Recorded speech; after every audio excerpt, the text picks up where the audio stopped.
เลาะปลาบนหาคุดจิรอนี่พ่อละควายหนึ่งนี่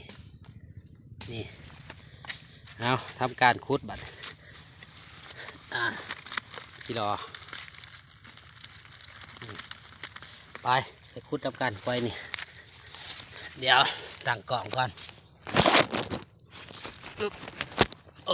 เนาะ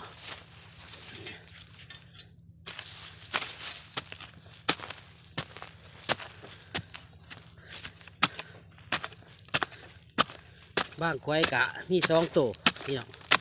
ควายกับมีตัวหนึ่งอันควายสีเหลือกแน่ก็มี2 ตัวบางเทื่อกับควายตื้นๆก็มีควายเหลือกก็มีเนาะ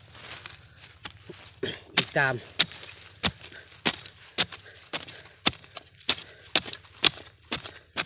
ควายนี่คือสีเหลือกเบิ่งส่งเอาใหม่เสร็จก่อนได้ซ้ำนี่ความยาวแรกแล้วก็ซับนี่ซ้ำนี่อ๋อมันคุบนี่เนาะ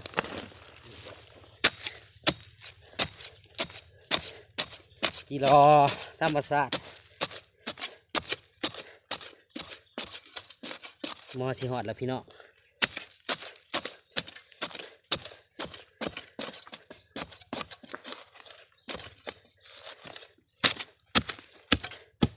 บางหม่องกระได2 ตัวมันสอนกันตัวผู้กับตัวแม่เนาะหม่องกระไดตัวเดียวนี่โอ้เจอคอนใหม่ตายแบบนี้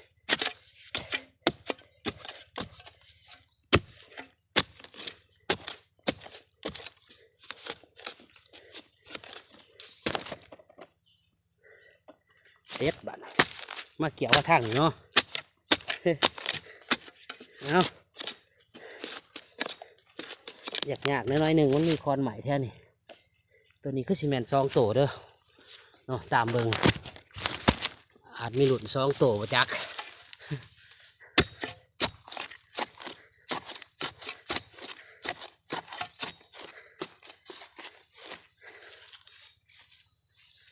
นี่หอดแล้วทำไมเนี่ย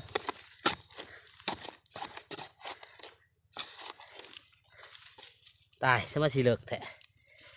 ปีนหัวปีนหางอยู่บ้านคุยจิรอเนี่ยก็ได้เนาะเอาปีนหัวปีนหางกับปีนกองน้ำ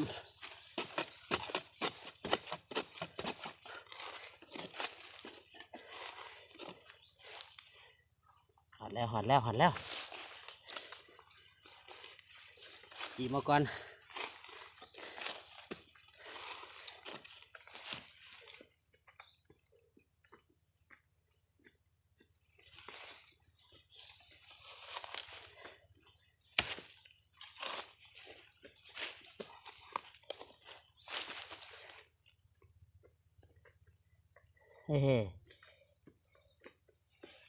เนี่ย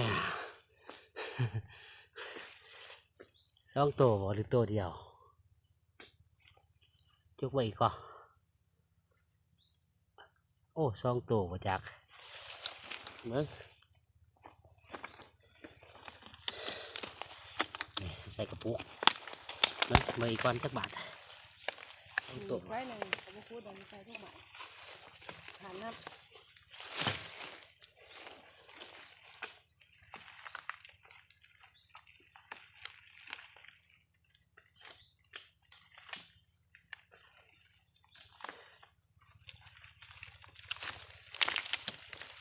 โอ้ยตัวเดียวพี่น้องเอาดูต่อจะหน่อย